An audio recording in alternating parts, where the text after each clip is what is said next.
Bom, para começar, eu queria fazer uma pergunta para vocês. Vocês já pararam para pensar o quão importantes vocês são para a democracia? Primeiro, algumas definições. Demos, povo; kratos, poder, do grego antigo. Democracia, em qualquer dicionário que vocês olharem, vai dar como sistema de governo do povo. É o sistema em que a opinião da maioria define os rumos do Estado.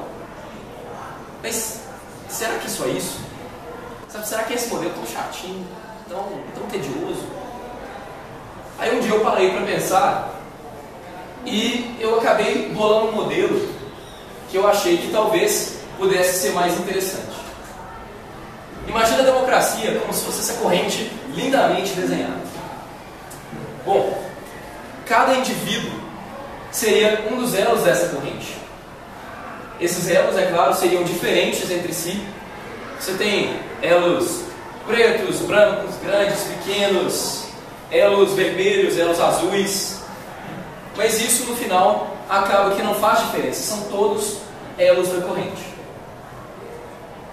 Bom, todos sabem que uma corrente só é tão forte quanto o seu elo mais fraco. Como assim? Se eu tiver essa corrente e esse elo aqui estiver quebrado, se eu puxar a corrente, ela vai quebrar muito. Esse vai ser o ponto que vai levar à ruptura da corrente. Então importa se todos esses elos aqui estão inteiros, se esse elo aqui está quebrado, a corrente não vai conseguir cumprir o seu papel da mesma forma. Os elos inteiros, no caso da corrente democrática, seriam aqueles indivíduos capazes de exercer os 3 pilares de cidadania. Eles, definidos por José Murilo de Carvalho, nesse caso, é a definição que eu vou usar, são a cidadania civil, que é a garantia dos direitos naturais de vida, liberdade, propriedade do indivíduo e julgamento igualitário para todos. A cidadania política, que é votar, ser votado. Cidadania social, que é a participação na riqueza coletiva, que seria você ter educação, saúde e transporte públicos. Isso é cidadania plena, de acordo com as definições que nós temos. Esses elos quebradiços na corrente democrática seriam exatamente aqueles indivíduos que, por alguma condição imposta a eles, são incapazes de exercer a sua cidadania. Entre essas condições nós podemos listar fome, miséria, preconceito. Todas essas condições impedem ele de participar da sociedade como um cidadão pleno. Tudo bem, mas e aí? Bom, e aí que esses indivíduos levam a uma falha do sistema democrático quando há uma pressão. Que pressão seria essa? Uma crise econômica, uma crise política, uma crise moral, que são situações que colocam peso nessa corrente. Que essa corrente tem que se sustentar. Mas esses indivíduos, infelizmente, por não terem a sua cidadania garantida, eles deixam o sistema mais frágil. Então eu gostaria nesse momento de propor uma nova noção de cidadão pleno. Cidadão pleno não seria simplesmente exercer os 3 pilares.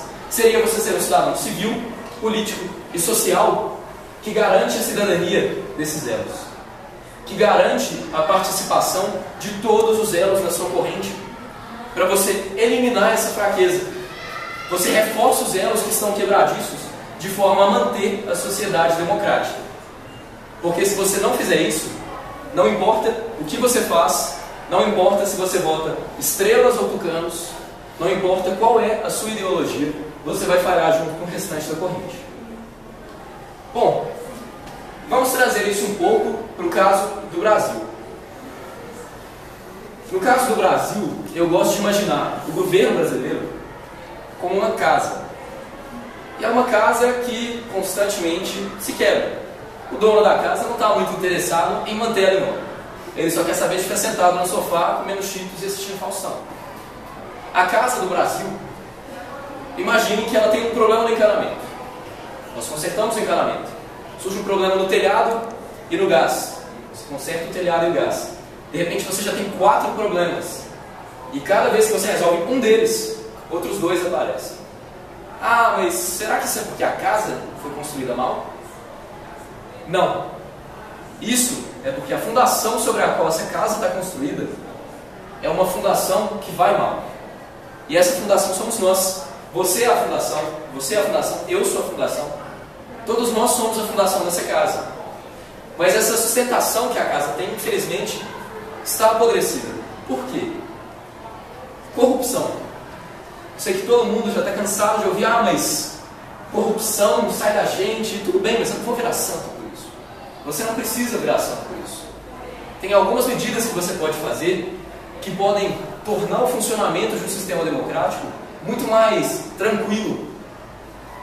E eu vou expor isso para vocês daqui a pouco, mas vamos falar um pouquinho mais sobre essa corrupção primeiro. Vamos entender ela. Imagina que eu tenho aqui uma escada. E você está no primeiro degrau dessa escada. Qual que seria o primeiro degrau da escada da corrupção? Nesse caso, vamos supor que o primeiro degrau seriam as corrupções cotidianas. Tipo, você copiar uma assinatura para não levar atraso na escola. Tudo bem.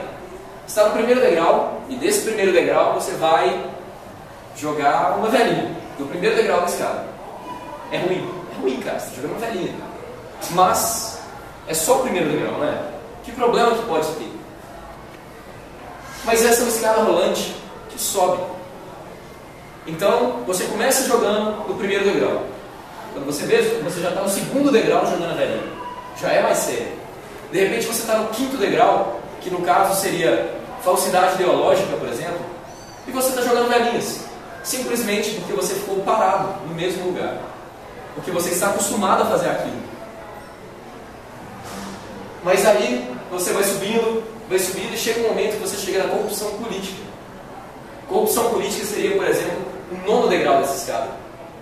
E jogar velhinhas do nono degrau da escada, certamente é muito mais perigoso do que jogar essas velhinhas no primeiro degrau dessa escada. Mas mesmo assim, é a mesma escada. É a mesma escada.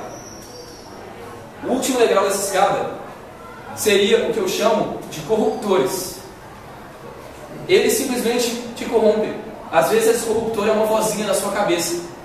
Ele para na escada, pega a velhinha pelos ombros, passa para você e fala, vai, joga. Eu sei que você quer jogar. Você vai ver, é legal. E você vai jogar. Porque a influência que essas pessoas têm, muitas vezes, te faz entrar nessa onda. E, como já dizia o dito popular, adaptado para a palestra, mentir e errar é só começar.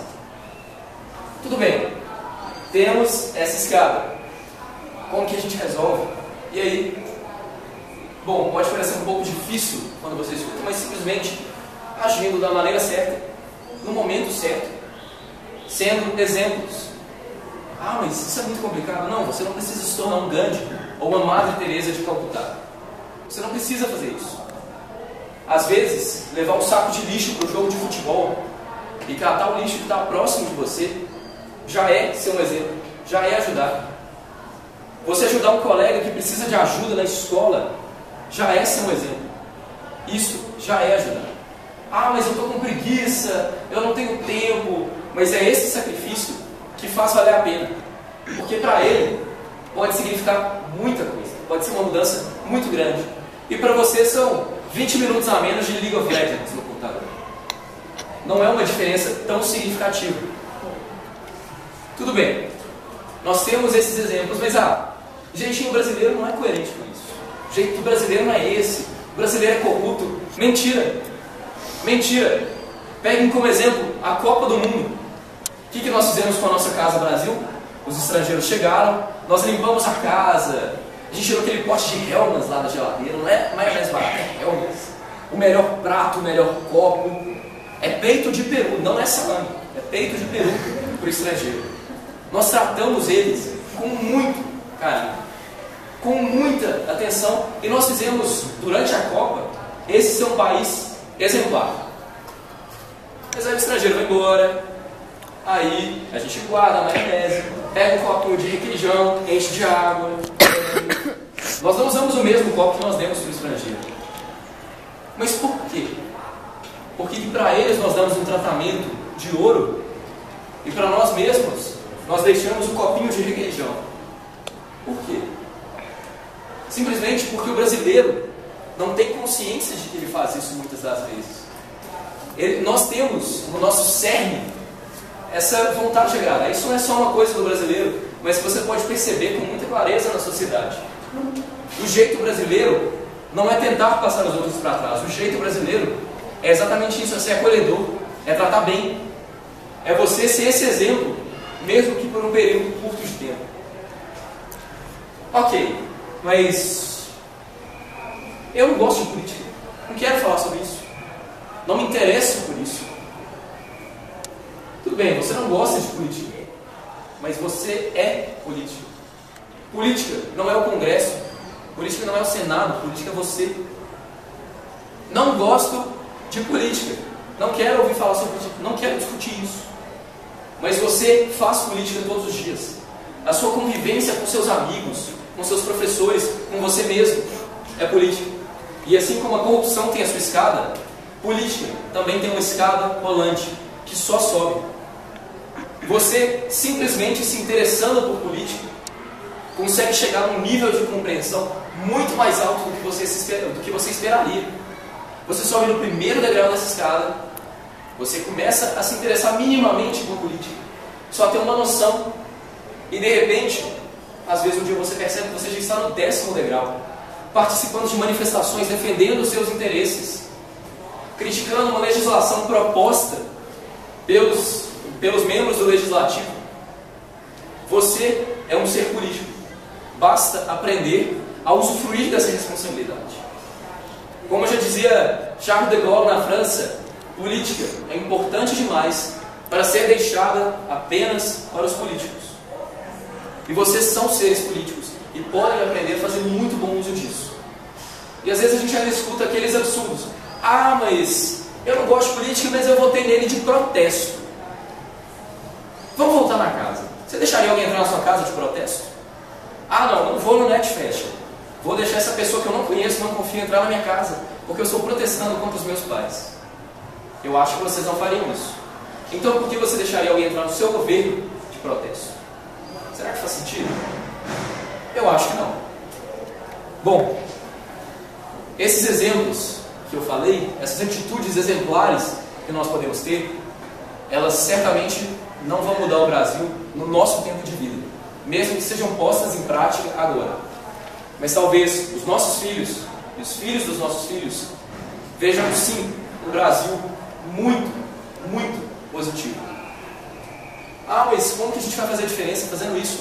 Nós somos indivíduos. Democracia é sobre a maioria.